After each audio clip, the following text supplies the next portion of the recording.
বাইশ পাতা দিয়ে অসাধারণ একটি গোলাপ ফুল কিভাবে বানানো হয় দেখুন বন্ধুরা, অসাধারণ, মানে খুব ভালো লাগে দেখতে। এই এই দেখুন, এই পাতাটাকে এভাবে পেঁচিয়ে নিতে হবে। এভাবে পেঁচিয়ে নিয়ে এরপরে দুই সাইড দিয়ে উপর নিচে পেঁচিয়ে দিতে হবে। তারপরে এদিকে দেখুন কত সুন্দর, এইভাবে এইভাবে করে এবার একটু ঘোরাতে হবে। আবার আগের মতন এইভাবে মাঝখানের দিকটা ঠেলে দিয়ে আবার ঘুরিয়ে আনতে হবে। আবার মাঝখানের দিকটা ঠেলে এভাবে ঘুরে আনতে হবে। দেখুন গোলাপ শেপ হয়ে যাচ্ছে। আবার মাঝখানের জায়গাটা আঙ্গুল দিয়ে, বুড়ো আঙ্গুল দিয়ে ঠেলা দিয়ে ঘুরিয়ে নিতে হবে। আবার মাঝখানের জায়গাটা বুড়ো আঙ্গুল দিয়ে ঠেলা দিয়ে এই ঘুরিয়ে নিতে হবে। দেখুন কত সুন্দর। আবারও মাঝখানের জায়গাটা ঘুরিয়ে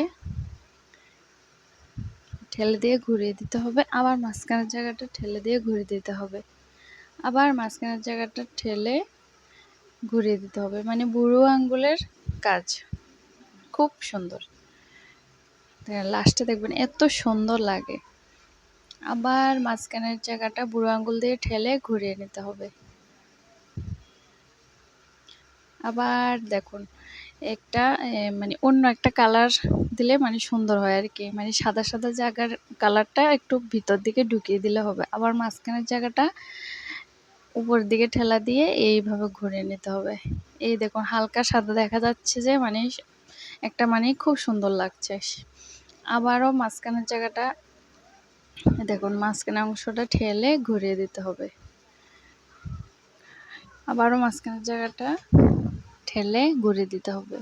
মানে যদি চাইলে অন্য কালার দিতে, অন্য কালারের পাতা যদি এরকম লম্বা থাকে, এরকম মাঝখান জায়গা দিয়ে দিলে মানে অনেক সুন্দর কালার হবে।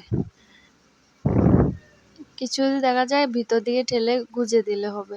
আবার মাঝখানের জায়গাটা বুড়ো আঙ্গুল দিয়ে ঠেলে ঘুরিয়ে নিতে হবে। এইরকম করে এরকম করতে করতে করতে মানে এই লম্বা পাতাটা যতটুকু আছে শেষ করলে এই গোলাপটা সম্পূর্ণ হয়ে যাবে। এরপরে এটা যাতে না খুলে চারিদিকে এভাবে ঘুরিয়ে ঘুরিয়ে বাঁকা করে ঘুরিয়ে, বাস বাঁকা করে ভেঙে দিয়ে ঘুরাতে হবে, বাঁকা করে ভেঙে দিয়ে ঘুরাতে হবে, ঘুরিয়ে এরপর লাস্টে পেঁচিয়ে দিতে হবে। পেঁচিয়ে দিয়ে আগার সাইডটা ভালো করে পেঁচিয়ে স্টেপলার মেরে দেবেন। এটা আর খুলবো না, মানে এত সুন্দর, খুব সুন্দর, তাই না বন্ধুরা? অনেক ভালো লাগে। এই দেখুন 3টি গোলাপ, খুব সুন্দর।